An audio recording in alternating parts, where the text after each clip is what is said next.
السلام عليكم ورحمة الله. إن الحمد لله نحمده ونستعينه ونستغفره ونعوذ بالله من شرور أنفسنا ومن سيئات أعمالنا. من يهده الله فلا مضل له ومن يضلله فلا هادي له، وأشهد أن الله وحده لا شريك له، وأشهد أن محمدا صلى الله عليه وسلم عبده ورسوله. يا أيها الذين آمنوا اتقوا الله حق تقاته ولا تموتن إلا وأنتم مسلمون.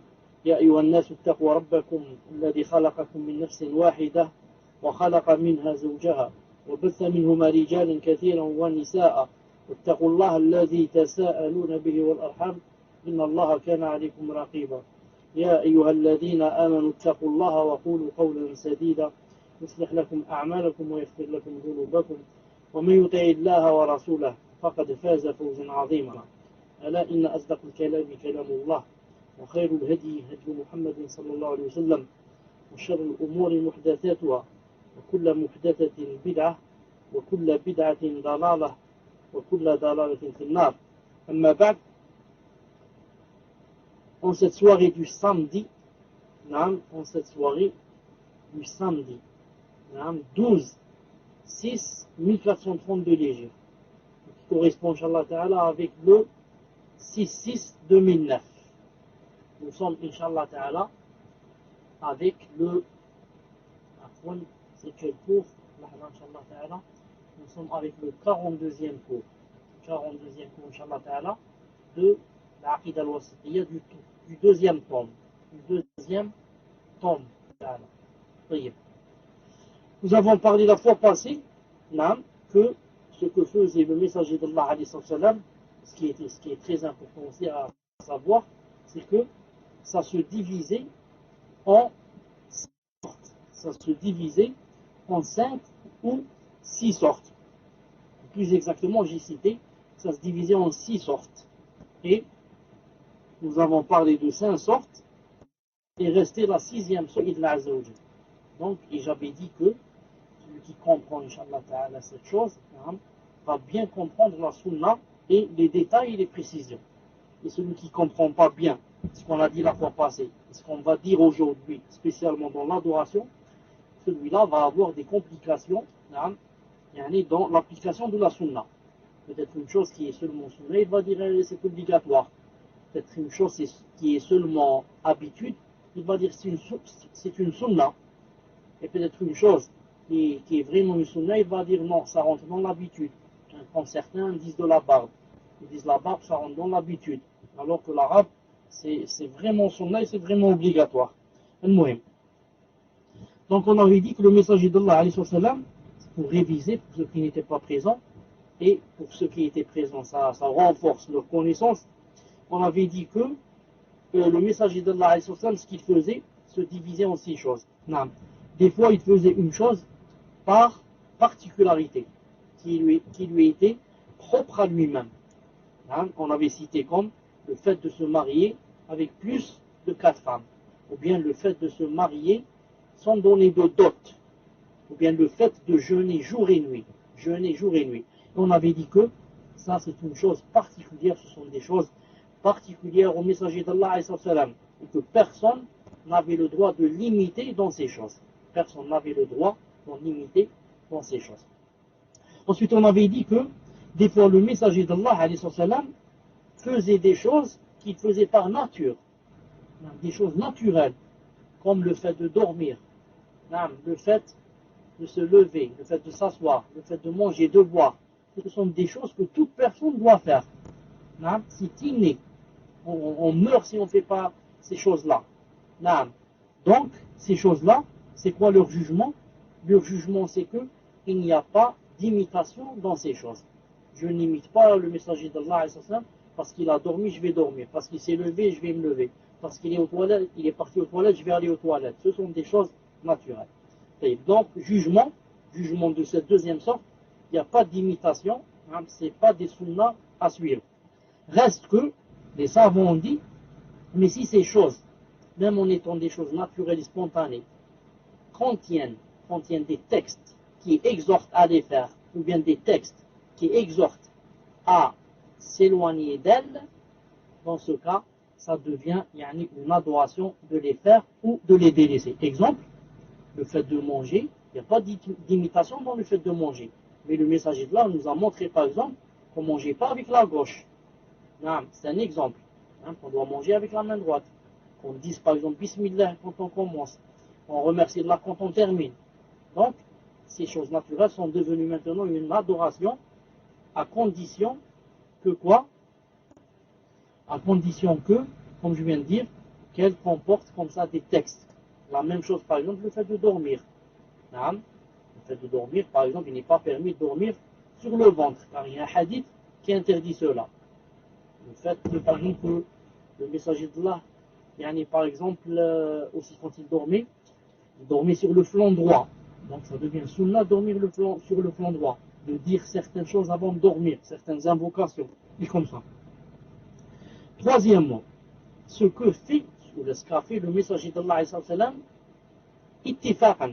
Ittifaqan, ça veut dire sans qu'il le veuille. Il l'a fait parce que c'était par exemple le moment de le faire, c'est tout.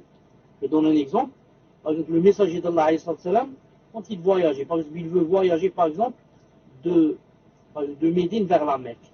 En cours de route, par exemple, c'est le moment de Salat al-Duha, par exemple. Il veut faire Salat al-Duha. Il est 10 heures du matin, il est arrivé à un endroit, il a dit,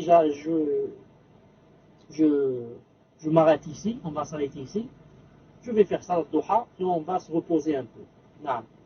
Donc, il n'a pas choisi cet endroit pour faire Salat al-Duha.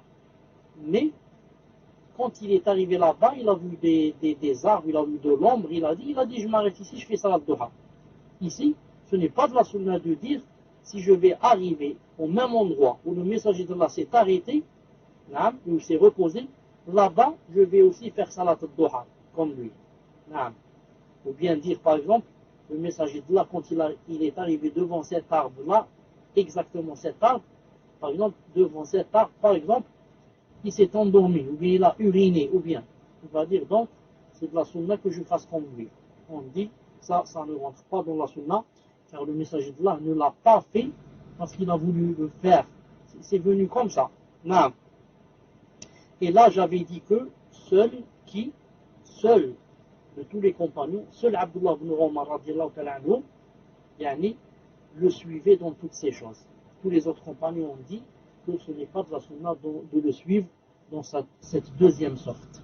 Donc ça, c'est la deuxième sorte de ce que fait le messager d'Allah. La troisième sorte, c'est, si vous vous rappelez, on avait dit, c'est ce qu'il faisait. Attendez, la première, la deuxième, et on est à la troisième sorte. Je crois qu'on est à la quatrième sorte. On est à la troisième sorte. La première sorte, ce qu'il a fait par particularité. La deuxième sorte, ce qu'il a fait par nature. La troisième, ce qu'il a fait comme ça spontanément. La quatrième sorte, c'est les choses qu'il a désiré, par exemple, de manger. On avait vu que le messager d'Allah aimait beaucoup les courgettes, qu'il aimait beaucoup les choses sucrées, qu'il aimait beaucoup, par exemple, les choses froides, boire de l'eau froide, boire quelque chose de froid. Naam. Quel est son jugement? Les savants ont dit, naam, ce n'est pas obligé de suivre le messager d'Allah dans ces choses. Pourquoi? Parce que, naam, chacun a ses goûts. Naam. Il est possible que le messager d'Allah aime une chose et moi que je ne l'aime pas. J'avais donné l'exemple des courgettes. Naam. Anas ibn Malik radiallahu ta'ala anhu n'aimait pas les courgettes. Mais il a dit, comme j'ai vu le messager d'Allah aimer les courgettes et les chercher dans les plats pour les manger, il a dit, j'ai commencé à les manger. Son jugement, c'est quoi? Les savants ont dit, si tu le suis dans ces choses, ça va t'ajouter quoi? Son amour. Ça va t'ajouter l'amour du messager d'Allah. Mais ce n'est pas obligé que tu le suives dans des choses qui, par exemple, que tu n'aimes pas. Des choses que tu ne désires pas manger. Naam. Et le contraire est vrai. Le contraire, le messager d'Allah a vu Khalid ibn Walid, qu'Allah Ta'ala l'agrée, en train de manger le dab. Le dab, je ne sais pas comment il s'appelle en français, ça ressemble un peu au lézard, mais il est plus grand que le lézard. Et il a dit moi, je ne mange pas cet animal-là. C'est un reptile. Il a dit, je ne le mange pas. Il n'y a pas sur ma terre, là où j'ai vécu en Arabie Saoudite, il a dit, il n'y a pas, et j'aime pas le manger. Donc vous voyez, le contraire est vrai. Ça veut dire des fois, on peut aimer une chose, vouloir la manger, et le message là ne l'aime pas. Et le contraire, lui, il peut aimer une chose, il veut la manger, et toi, tu l'aimes pas. Donc, ce n'est pas obligé de le suivre dans ces choses, mais si quelqu'un des veut manger comme lui cette chose, ça va lui ajouter l'amour du messager d'Allah. Quatrièmement. Cinquièmement, ce qui est important, ce qu'a fait le messager d'Allah et qui a un rapport avec l'habitude. Avec l'habitude. Ce qu'il faisait par habitude. Et là, les savants ont dit, limiter dans l'habitude, il faut limiter quoi? Dans la nature de la chose, pas dans la chose elle-même. Ils ont dit, par exemple, le messager d'Allah, quand il a ouvert les yeux à la Mecque, il a trouvé par exemple que tous les gens, par exemple, mettaient un turban sur la tête. Il a mis le turban. Il a trouvé que tous les gens mettaient une cape, les hommes mettaient une cape sur les épaules. Il mettait une cape sur les épaules. Il a vu que les gens mettaient un pagne sur les hanches. Il couvrait la aura. Il mettait le pagne, alayhi salam. Il a dit, les savants ont dit, maintenant si on veut imiter le messager d'Allah dans ses habitudes, ses façons de s'habiller, etc., on doit faire comme lui. Faire comme lui quoi? C'est-à-dire mettre de nos jours un pagne et mettre une cape. On dit non.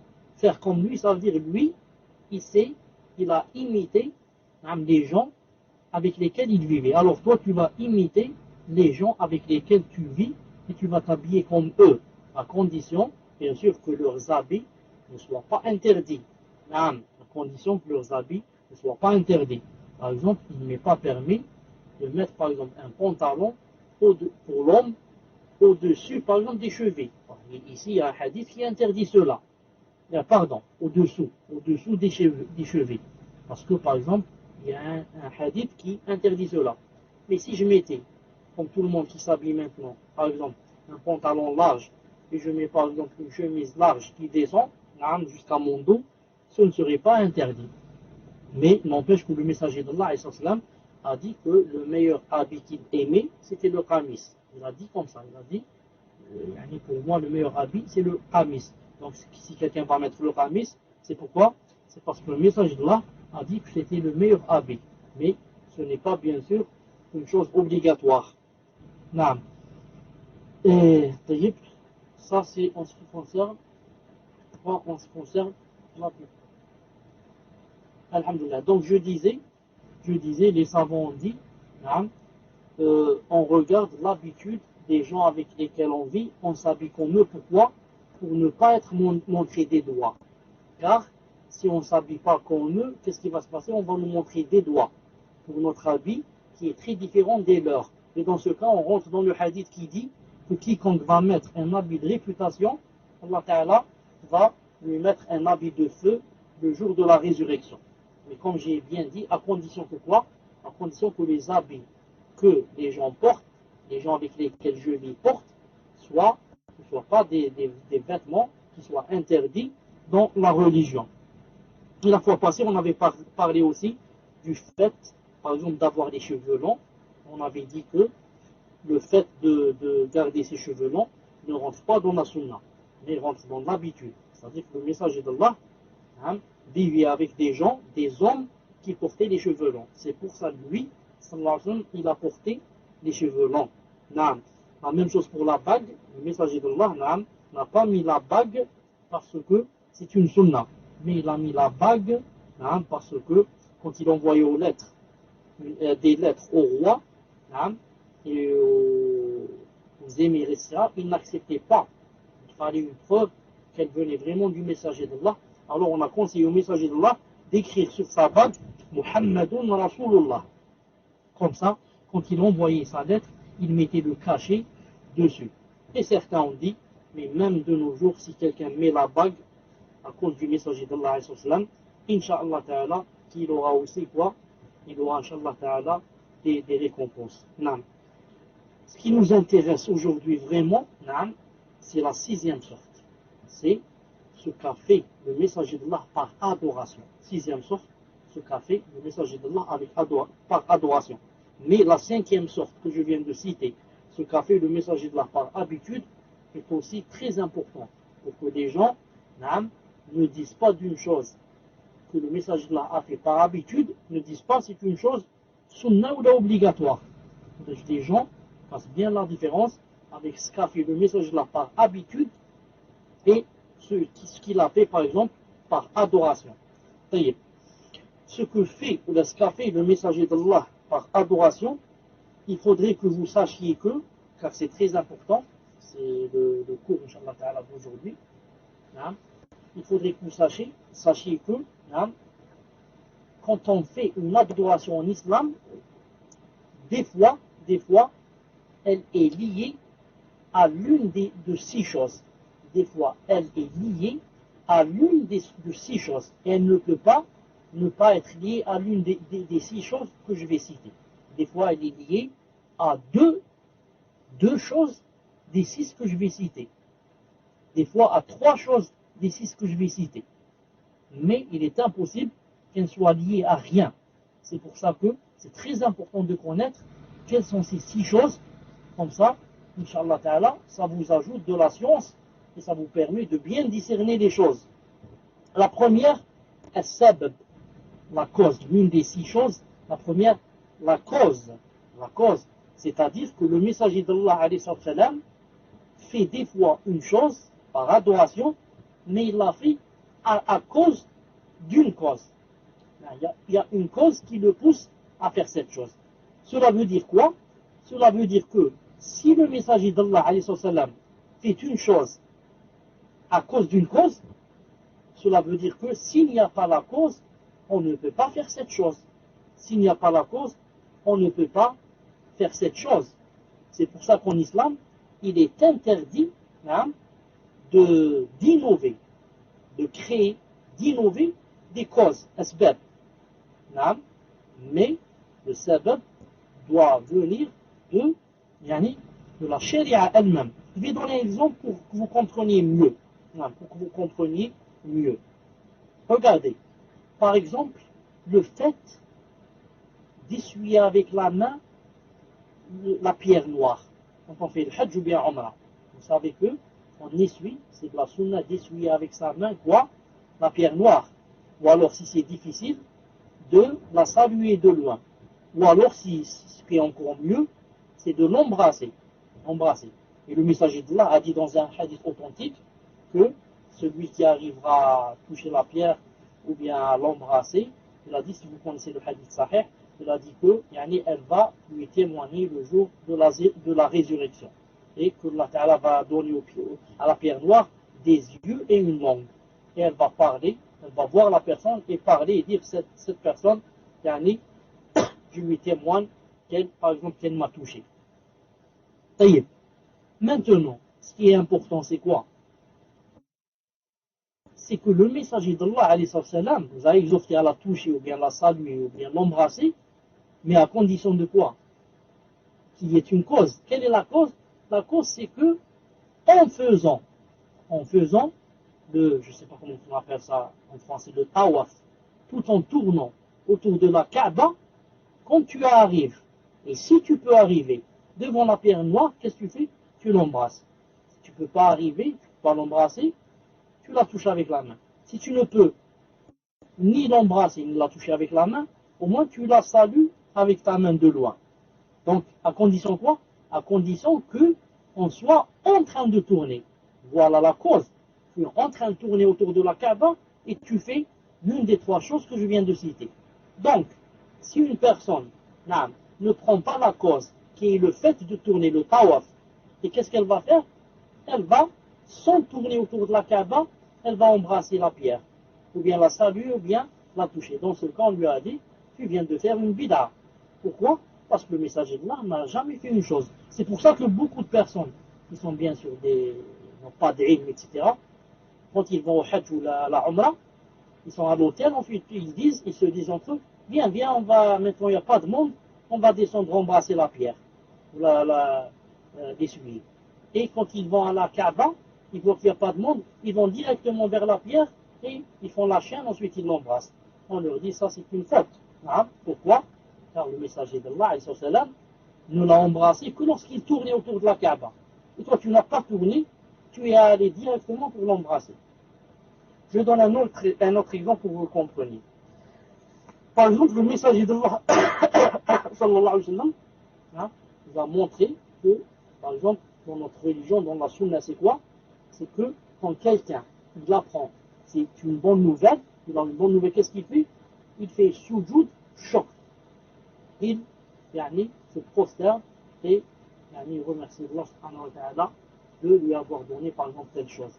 Cette chose l'a faite, par exemple, Abu Bakr Siddiq, quand on lui a rapporté que Moussaylima, le menteur, a été tué par Khalid ibn al-Walid. Ça lui a plu et il a fait cette prosternation. L'a fait aussi Ali ibn Abi Talib, quand il a combattu les Khawarij, il a découvert parmi les morts, il a découvert la tête des Khawarij. Celui qui avait une main amputée qui ressemblait au sein de la femme. Il a fait la sujoud de la prosternation. Donc certains par exemple, quand on leur annonce une bonne nouvelle, qu'est-ce qu'ils font? Ils disent, je vais faire 2 rak'at de choc. 2 rak'at de choc, de remerciement. Or, ces 2 rak'at n'ont jamais existé. Il n'y a pas 2 rak'at qui s'appellent 2 rak'at de choc. Il y a si tu as une bonne nouvelle, que tu veux, par exemple, remercier Allah Ta'ala en faisant une aumône ou là, en priant 10 rak'at là, mais il n'y a pas spécialement 2 rak'at qu'on appelle 2 rak'at de choc. Il n'y a pas ça dans le fiqh. Donc, les causes, quand elles existent, s'il y a des choses, par exemple des causes, et ces causes n'ont pas été liées à une salat, n'ont pas été liées à une invocation. On n'a pas le droit d'inventer une invocation ni d'inventer une salat. Je donne par exemple, ce qui est très connu par exemple, le messager d'Allah alayhi salam, quand il était vivant, à chaque fois, chaque année, quand c'était, ça concordait avec le jour où il a été envoyé comme messager, jamais il n'a fait la fête, ce qu'on appelle le Mawlid.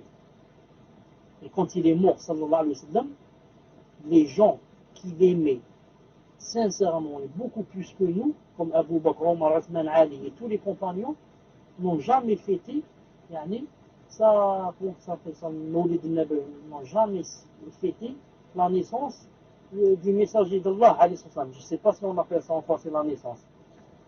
Maintenant, il y a des gens qui, en prétendant qu'ils l'aiment beaucoup, alors chaque année, ils vont fêter le Mawlid al-Nabawi. Et ils croient que cela, c'est une preuve du grand amour du messager d'Allah sallallahu alayhi wa sallam. Or, si c'était vrai, les compagnons l'auraient fait avant nous. Car que sûrement, ils l'aiment plus que nous. Sûrement que Abu Bakr l'aimait plus que nous, et Omar, et Uthman et Ali. Mais ils n'ont jamais fait cette chose. Mais ils n'ont jamais fait cette chose. Pourquoi? Car celui qui aime vraiment le messager d'Allah, sallallahu alayhi wa sallam, c'est celui qui quoi? C'est celui qui limite dans son caractère, dans son salat, dans son comportement, dans ses habits, dans sa façon de marcher, sa façon de parler, sa façon de vendre, sa façon de discuter, sa façon de se marier, sa façon de divorcer, et comme ça. Et ce n'est pas attendre une fois, par an, attendre cette journée, la fête du Mawlid, pour acheter des bougies, des œufs et un poulet, et ensuite faire de la shorba et du couscous, la rishta, et se remplir le ventre et dire, moi j'aime le messager d'Allah alayhi salam, voilà le grand délire, j'ai mangé 2 poulets aujourd'hui, voilà le grand amour, si vous m'ajoutez un 3e poulet, je vais le manger, voilà la preuve que j'aime le messager d'Allah. Alors tout ça c'est pas vrai. Si vraiment tu l'aimais, ce n'est pas que manger, c'est pas que tu vas manger, mais au contraire, tu vas t'abstenir de manger. Tu vas t'abstenir de manger le lundi et le jeudi, et le 13, 14, 15 de chaque mois. Si vraiment tu aimais le messager d'Allah, sallallahu alayhi wa sallam. Donc ce n'est pas ne pas le suivre du tout, pendant toute l'année, et quand vient une seule journée de l'année, tu vas acheter des bougies, comme je viens de dire maintenant, et des œufs, et tu vas dire, et un poulet, tu vas dire, j'aime le message d'Allah, à la poche, je vais faire la fête aujourd'hui. Cette fête va se renverser contre toi. Tu as fait une bid'a, demain quand tu vas rencontrer Allah Azza wa Jal, tu vas payer à cause de la bid'a. Sauf si tu fais le repentir. Car en faisant cette fête, tu as fait deux grandes fautes. La première, tu as imité les Shia. Ce sont les Fatimides, Fatimiyoun, une clique de la Shia, Fatima, la fille du message d'Allah, qui est bien sûr se désavoue d'eux, ce sont les premiers à avoir fêté cette fête, la fête du Mawlid, une centaine d'années ou 150 ans là après le messager d'Allah. Donc, tu as fait quoi? Tu es en train de propager une bid'a des Shia. Ça, c'est la première faute que tu viens de faire. Et la deuxième faute que tu viens de faire, la deuxième, je l'ai oublié. Je voulais la dire, mais je ne me rappelle maintenant plus. Donc, la première faute, c'est d'avoir fait, comment dire, la deuxième, c'est d'avoir prétendu, implicitement, c'est pas comme ça explicitement, mais implicitement, tu prétends que tu aimes le messager d'Allah mieux que les compagnons. Car les compagnons n'ont jamais fait cette chose, ils ne l'ont pas aimé. Et toi, masha'Allah, tu l'aimes. Tu aimes le messager d'Allah, plus que Abu Bakr, Omar, Uthman, Ali, Sa'd ibn Abi Waqqas, Abu Huraira, Mu'adh ibn Jabal, tout le monde, tous les sahaba, toi tu l'aimes plus qu'eux. Et eux, ils ne l'ont pas aimé. Ils ne l'ont pas aimé, c'est comme si tu les critiquais. Tu dis, eux, ils ne l'ont pas aimé. Moi, je l'ai aimé, masha'Allah, j'ai mangé 2 poulets. Et si j'ai cherché un dindon, je ne l'ai pas trouvé au marché aujourd'hui. Sinon, j'aurais acheté un dindon aussi. Donc, moi, je l'aime beaucoup. Non. Que Allah Azza wa Jalla nous préserve des bid'a. Et, comme je le disais tout à l'heure, des fois, on fait des choses, des causes comme ça, il y a des causes qui viennent, on leur lit des choses qui n'ont rien à voir avec la charia. Tout cela rentre dans la bid'a. Je donne un exemple. Quand quelqu'un baille, est-ce que vous connaissez une personne qui ne baille pas? Surtout quand on voit une personne bailler, on commence à bailler. Quand une personne baille, que nous a appris le messager d'Allah, il nous a appris de faire le maximum pour ne pas bailler, de mettre la main dans la bouche, de ne pas faire la voix, de ne pas faire comme, on fait la voix, comme ça, on fait un âne ou là, il nous dit de rabaisser la voix.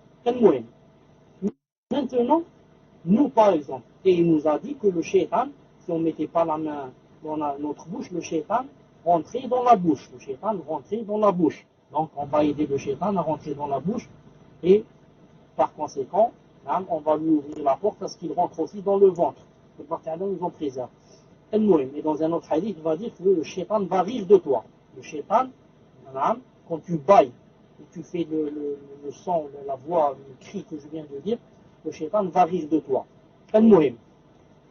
Nous, quand on baille, il nous arrive souvent, je ne sais pas si ça vous arrive à vous, quand on se rend compte, par exemple, on est en train de bailler, on se rend compte, on dit que c'est le shaitan. On veut s'arrêter, ensuite qu'est-ce qu'on faut avoir bail. Or cette phrase, ça rentre dans la bid'a. Car le messager de la quand il baille, il ne l'a jamais dit. Mais il nous a montré ce qu'il fallait faire. Se retenir, mettre la main, ne pas laisser shaitan rentrer, etc. Mais dire que, croire qu'il y a une phrase qui se dit après cette cause, qui est le bâillement, et que cette phrase, c'est par exemple, ça rentre dans quoi? Ça rentre dans la bid'a. Donc vous voyez comment j'ai ajouté à une cause, la cause ici, c'est quoi le bâillement? J'ai ajouté et ça rentre dans la bid'a. Alors que si j'avais un mshtarajim, avant de lire le Coran, ça rentre dans la sunna et j'ai des hasanat. Non. Par exemple, certaines personnes, quand elles rotent, elles se rappellent quoi? Qu'elles ont mangé, bien mangé, machallah, elles se sont rassasiées. Alors, sans le vouloir, ou en le voulant aussi, elles veulent remercier Allah. Elles disent Alhamdulillah. Alors que il n'y a aucun dalil que lorsqu'on rote, on dit Alhamdulillah. Bien au contraire, le messager d'Allah a entendu quelqu'un roter. Le hadith est dans Sahih al-Jami'. Le Cheikh Albani, roter comme ça fort, il lui a dit arrête ton rot, arrête ton rot. Ensuite, il lui a dit la phrase célèbre, il lui a dit, les gens qui mangent beaucoup dans cette vie, ce sont les gens qui auront le plus faim demain lorsqu'ils vont rencontrer la table. Et vous voyez que c'est logique. Quelqu'un qui est habitué au siyam, quelqu'un qui est habitué au fait de jeûner, à ne pas manger beaucoup, etc., demain, il peut beaucoup plus supporter quand il va rencontrer Allah Ta'ala, le jour de la résurrection, le jour qui dure 50 000 ans, il va beaucoup plus résister que celui qui mangeait beaucoup et qui, chaque demi-heure, il mangeait une chose. Donc, quand il a entendu cette personne rôter, il ne lui a pas dit, il faut dire Alhamdulillah Rabbil Alamin. Mais il lui a dit, il ne faut pas rôter comme ça, il faut se retenir, car les gens qui mangent beaucoup pendant cette vie, ce sont les gens qui auront beaucoup faim le jour de la résurrection. Il nous arrive aussi, par exemple, que lorsqu'on soupire, beaucoup de gens, lorsqu'ils soupirent, je ne sais pas si c'est soupirer exactement le verbe, mais il faut que je le fasse devant vous pour que vous le sachiez, quand quelqu'un fait comme ça. Je crois que c'est soupirer. Si c'est ça, beaucoup de nous, lorsqu'ils soupirent, ils se disent dans leur tête, alhamdoulilah, ils se disent dans leur tête que j'ai fait quelque chose de pas bien ou là, et qu'est-ce qu'ils disent? Ils disent astaghfirullah. Or, cette phrase astaghfirullah n'existe pas, ni dans le Coran, ni dans la Sunna, qu'on doit la dire quand on soupire. Mais nous, on l'a lié à une cause. C'est pas la cause ici, c'est le soupirement, le soupir. On lui a lié cette phrase qui dit quoi? Qui dit astaghfirullah. Or, ceci rentre dans la bid'a. Même moi, ma grand-mère, je me rappelle quand j'étais jeune, j'avais 5 ou 6 ans, à chaque fois que je soupirais, elle me disait, dis astaghfirullah. Dis astaghfirullah. Taqi maoulak, il ne faut pas soupirer, il faut dire astaghfirullah. Et j'ai appris à dire astaghfirullah depuis ma jeunesse. Ce sont des phrases qu'on dit comme ça, bien sûr, avec une bonne intention, mais sans qu'on le veuille. Alhamdulillah. Donc, je disais que il y avait 6 choses pour comprendre ce que faisait le messager d'Allah en ce qui concerne l'adoration. La première chose, c'est la cause. Et on avait dit que la cause, ce n'est pas nous qui l'inventons. Ce n'est pas nous qui inventons une cause, mais la cause doit être de la charia. Ensuite, s'il y a une cause, on doit lui lier ce que la charia lui a lié. Ce n'est pas nous qui allons inventer des salats pour cette cause ou bien des invocations pour cette cause, comme le fait de dire si on baille ou alhamdoulilah quand on rote et comme ça. Et j'avais terminé, j'étais en train de parler pour la sourate al-Fatiha.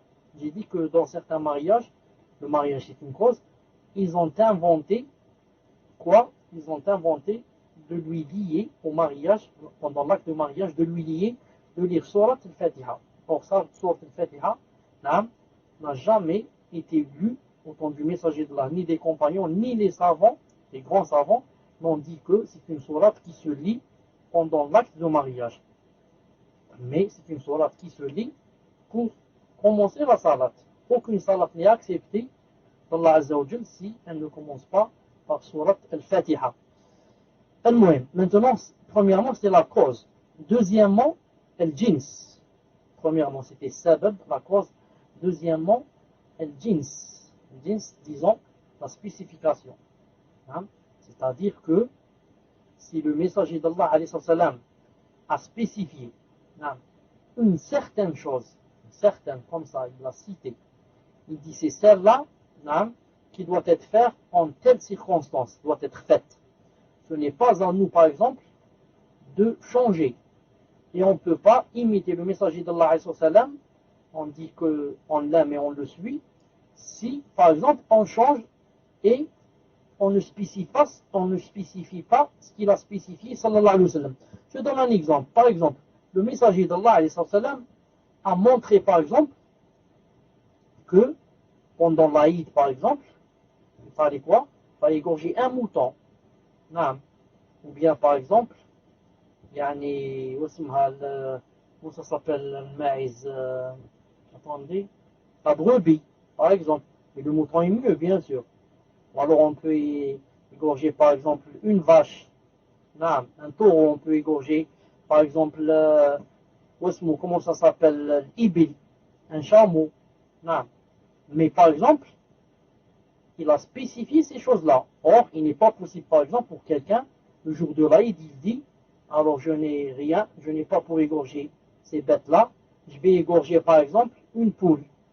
Ce n'est pas possible.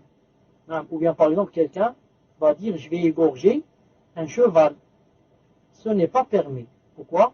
La chose, la bête a été spécifiée. C'est la même chose, par exemple, pour la aqiqa. Pour la aqiqa, c'est quoi? C'est aussi le mouton. Il n'est pas possible, par exemple, de ce jour-là, d'égorger un cheval, ni d'égorger un lapin, ou bien une poule. Car certaines personnes, elles font comme ça. Le jour de la aqiqa, elles disent, on n'a pas de quoi égorger un mouton, mais on a de quoi égorger une poule, par exemple, et ils égorgent une poule. Et peut-être qu'ils invitent des gens. Ça, c'est en ce qui concerne lorsque le messager d'Allah spécifie une chose. Troisièmement, on doit aussi donner de l'importance, comme on a donné de l'importance à la cause et à la spécificité de la chose, on doit donner aussi de l'importance à la troisième chose, on doit considérer le nombre, s'il y a un nombre. Si dans une adoration, le messager d'Allah a montré qu'il y avait tel nombre, personne n'a le droit de changer le nombre, ni d'inventer un autre nombre. On donne par exemple, si le messager d'Allah a dit que Salat al-Dhuhr c'est 4, personne ne peut dire que c'est 5, même s'il prétend aimer Allah Azza wa Jal beaucoup. Il va dire, j'aime tellement Allah Azza wa Jal que je pense que 3 pour le Salat al-Maghrib ne suffit pas. Je vais faire la prière Maghrib avec 4. On lui dit, tu ne peux pas, Akhi Karim, mais car tu as inventé, et le messager d'Allah a montré qu'il y avait un nombre déterminé, qu'on ne pouvait ni diminuer, ni augmenter. La même chose, par exemple, en ce qui concerne, par exemple, Nisab. Par exemple, la zakat de l'or, elle est obligatoire si on atteint 85 grammes d'or. Personne ne peut, par exemple, dire aux gens, si vous avez 70 grammes d'or, vous devez faire la zakat. Si vous avez 50 grammes d'or, vous devez faire la zakat. Personne n'a le droit de dire cela. Il a le droit de dire, si vous avez atteint 85 grammes, ou chez certains savants, 81 grammes, mais moins que cela, ça rentre dans quoi?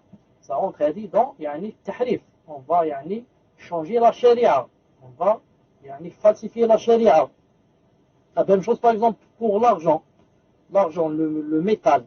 C'est quand quelqu'un a 585 grammes d'argent par exemple, c'est là que la zakat devient obligatoire. Par exemple, la même chose pour la zakat du mouton par exemple. Si on a entre 40 et 120 moutons, on doit faire sortir un seul mouton. Et si on a moins de 40 moutons, on ne fait pas la zakat des moutons, on ne fait sortir aucun mouton. Et comme ça. Pourquoi? Donc ce sont des adorations qui sont liées à des nombres. On doit respecter le nombre. Si quelqu'un, par exemple, va faire la salat d'or sans respecter le nombre, il n'a pas fait l'adoration. Si certains vont dire je vais au Hajj et le tawaf, tourner autour de la Kaaba, il ne va pas faire, par exemple, 7. Non, pas 7 tours. Mais il va en faire 5. On va lui dire, tu n'as pas fait le tawaf. Parce que, tawaf par exemple, voilà ce qu'on doit faire. C'est comme ça. La même chose, par exemple, par exemple, la zina. Si quelqu'un a fait la zina et qu'il n'est pas marié, s'est jamais marié, on doit quoi? On doit le flageller combien? 100 coups. Personne n'a le droit de dire, j'en lui ajoute 10, 110, ou alors 80. S'il le fait, bien sûr, c'est-à-dire il a falsifié la charia. Maintenant, s'il lui donne 110, il lui donne 100 à cause de ce qu'il a fait, et 10 parce qu'il a menti aux gens ou là, ça c'est autre chose. Par exemple, aussi, comme ça, toutes les choses qui ont un nombre, on n'a pas le droit de ne pas se conditionner avec le nombre. C'est comme un peu le tayammum. Le tayammum, par exemple, vous savez que on frappe une seule fois. Les hadiths où il est dit on frappe 2 fois, une fois pour le visage, une fois pour les mains, ce hadith est faible. Et le hadith qui dit on frappe 3 fois, il est menti, non seulement faible, mais menti. Mais le vrai hadith, c'est le hadith où il est dit qu'on frappe une seule fois. On frappe une seule fois la terre et on lève les mains, on s'essuie. On s'essuie le visage et on s'essuie les mains jusqu'au poignet, c'est tout. Donc, troisièmement, toute adoration qui est déterminée par le nombre, on doit respecter le nombre, sinon on n'a pas imité le messager d'Allah sallallahu alayhi wa sallam. Regardez par exemple le tasbih. Quand quelqu'un termine la salat, après avoir dit astaghfirullah, astaghfirullah, lam minka salam, qu'est-ce qu'il fait par exemple? Par exemple, il commence à faire le tasbih. Combien qu'il fait deux fois? Il fait 33. Allah, subhanallah, alhamdulillah, alhamdulillah, 30 fois. Ensuite, Allahu Akbar, combien de fois? 33 fois. Et il termine par la ilaha illallah. Combien, donc il fait 33, 33, 33. Naam. Mais par exemple, lorsqu'il va dormir, c'est quoi la sunna du takbir et du tasbih? S'il veut dormir, il se fait sur son flanc droit, il commence le tasbih, il fait combien? Il fait 33, subhanallah. 33, alhamdulillah. Et 34, Allahu Akbar, et pas 33. Ici, ça a changé. Donc, qui a digéré cette chose? C'est le messager d'Allah. Si je veux faire comme lui avant de dormir, je n'ai pas le droit ici de ne dire Allahu Akbar que 33 fois. Mais il faut que je dise 34 fois. Sinon, je n'ai pas fait, je n'ai pas dormi comme a dormi le messager d'Allah. Mais si, après la salat, le takbir, Allahu Akbar, je fais faire 34 au lieu de 33, je n'ai pas suivi alors le messager d'Allah dans le tasbih après la salat. Et comme ça. Donc, je dois me conditionner et ne rien changer en ce qui concerne quoi? En ce qui concerne les adorations où il y a un nombre, les adorations limitées à un nombre. Quatrièmement, si l'adoration, dans l'adoration, on doit voir aussi le kayfiyya. Le kayfiyya, c'est le comment. C'est le comment. Pour que je suive le messager d'Allah dans son adoration, il faut que je la fasse exactement. Il faut que le comment ressemble au comment du messager d'Allah. Par exemple, si je fais la salat, je dois commencer par m'incliner avant de faire la prosternation. Si je vais dire, moi je commence par la prosternation, ensuite je m'incline, on va lui dire, tu n'as pas suivi le messager d'Allah sallallahu alayhi wa sallam. S'il va tourner autour de la Kaaba, il faut qu'il mette la Kaaba à sa gauche et non pas à sa droite. Quand il est en train de tourner autour de la Kaaba, la Kaaba se trouve de mon côté gauche. Si maintenant la Kaaba se trouve de mon côté droit, je commence à tourner autour d'elle, je n'ai pas fait le tawaf. Je n'ai pas fait le tawaf. Par exemple, en ce qui concerne le tayammum. Le tayammum, le messager d'Allah, dans les hadiths authentiques, quand il a fait le tayammum, il l'a fait seulement jusqu'au poignet. Quand il s'est essuyé le visage, ensuite il s'est essuyé les mains, jusqu'au poignet. Il n'est pas de la sunna de s'essuyer les mains jusqu'au coude. Ni encore, comme font les Khawarij, qui s'essuient les mains jusqu'aux aisselles. Tout cela, ça entre ou bien dans la bid'a, ou bien on s'est basé sur des choses qui sont daif. Une seconde. La même chose, par exemple, pour par exemple, la même chose pour, par exemple, quand quelqu'un vole, et qu'il a dépassé, par exemple, il a volé plus de 1,5 g d'or. Il a volé plus de l'équivalent de 1,5 g d'or, qui n'a aucune excuse, il savait que c'était haram, et qu'il a volé, etc., il n'est pas dans la nécessité, etc., on doit lui couper la main. De quel côté où on lui coupe? On lui coupe jusqu'au poignet, c'est tout, au poignet, pas jusqu'au coude, encore moins jusqu'à l'aisselle. On lui coupe seulement jusqu'au poignet pour lui laisser sa main, pour qu'il puisse travailler avec et faire d'autres choses avec cette main. Cinquièmement, il reste cinquièmement, sixièmement, enfin cinquièmement, dans l'adoration, si on veut suivre le messager d'Allah, et que cette adoration a un temps, elle est liée au temps, on doit considérer ce temps. Par exemple, le messager d'Allah, quand il faisait le Hajj, c'est le 8e jour qu'il montait sur Arafat. Ou bien Arafat. On n'a pas donc le droit de monter sur Arafat le 6e jour, ni le 7e. Mais on doit être là-bas le 8e jour. Pourquoi? C'est une adoration liée avec le temps. C'est à quel moment qu'il faut monter sur Arafat. Par exemple aussi, le fait de sortir la zakat al-fitr. Zakat al-fitr, vous savez que on doit la faire sortir avant la salat. On doit la faire sortir avant la salat.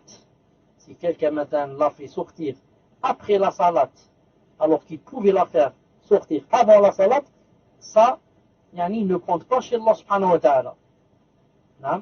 Mais, comme on dit les savants, ça compte, sauf dans le cas où il a cherché, il a fait tous ses efforts pour la donner avant la salat, il n'a pas trouvé. Dans ce cas, il est obligé de la donner après la salat. Il n'a que cette solution. Mais celui qui peut, et il dit non, je ne vais pas la faire sortir maintenant la zakat. J'attends après la salat. Et ensuite il va la sortir. Ça ne va pas compter, il aura des péchés. C'est comme s'il n'a pas fait zakat al-fitr. La même chose pour le fait d'égorger le mouton. Vous savez que, par exemple, c'est lié, à quel temps? Lié au temps de après la salat. Après, on termine la salat avec l'imam, c'est là-bas qu'on va égorger notre mouton. Si quelqu'un l'égorge avant la salat, c'est comme a dit le messager d'Allah au sahabi qui avait égorgé avant la salat, il lui a dit, ça, c'est de la viande. Ce n'est pas quelque chose qui rentre dans la ibada, nusuk. C'est seulement de la viande que tu vas donner aux gens. Mais il faudrait réégorger un autre mouton après la salat. Et sixièmement, dans l'adoration, si l'adoration est liée aussi avec l'endroit, on doit considérer l'endroit et lui donner de l'importance. Exemple, vous savez que le messager de l'Islam faisait l'irtikaf. L'irtikaf, ce qu'on appelle en français, je crois, la retraite. C'est-à-dire, vous allez dans la mosquée et rester comme ça, des fois 10 jours consécutifs. Si quelqu'un veut faire la retraite, aller dans une mosquée et dormir comme ça, rester 24 heures ou 2 jours ou 3 jours, ça a été lié par quoi? Ça a été lié par un endroit. Cette adoration est liée par un endroit qui s'appelle la mosquée. Si tu n'es pas dans une mosquée, tu n'as pas le droit de faire cette retraite. Donc, si tu veux suivre le messager d'Allah, tu vas faire la retraite dans une mosquée, pas dans la maison, ni dans un marché. Tu dois être dans la mosquée pour que cette chose devienne une adoration. Et, par exemple aussi, le messager d'Allah nous a montré par exemple que lorsqu'on fait le hajj, on jette les pierres là, il faut être dans un endroit spécial où on va jeter des pierres. C'est un endroit où il y a ce qu'on appelle Rami al-Hajarat. Et c'est un minen. Et ce n'est pas, par exemple, tu vas jeter des pierres, par exemple, devant la Kaaba. Tu arrives devant la Kaaba, tu vas dire je vais jeter des pierres ici. Mais il faut jeter des pierres dans un endroit spécial. C'est juste là-bas où on doit jeter des pierres. Et c'est la même chose, par exemple, pour Salat al-Eid. Salat al-Eid, le messager d'Allah nous a montré qu'elle se faisait, par exemple, dans un endroit. C'est quel endroit? C'est comme ça, disons, dans le désert, c'est-à-dire pas dans une mosquée. Donc, si tu veux suivre le messager d'Allah, tu dois faire cette salat comme ça, dans un espace, dans un grand espace. À défaut, si tu ne trouves pas, il n'y a que la mosquée, on l'a fait alors dans la mosquée. Mais, pas comme certaines personnes, par exemple, qui vont faire ça dans les maisons. Ils vont dire, il n'y a pas ici, par exemple, je vais faire ça, alors je vais la faire dans la maison. Voilà en général, en ce qui concerne, Inch'Allah Ta'ala, cette adoration, l'adoration et le suivi du messager d'Allah, sallallahu alayhi wa sallam, que Allah Azza wa Jal nous aide, nous guide et nous apprenne notre religion, Inch'Allah Ta'ala. On va commencer, Inch'Allah Ta'ala, les questions-réponses, dans 2 ou 3 minutes, Inch'Allah Ta'ala. Assalamu alaikum wa rahmatullahi wa barakatuh.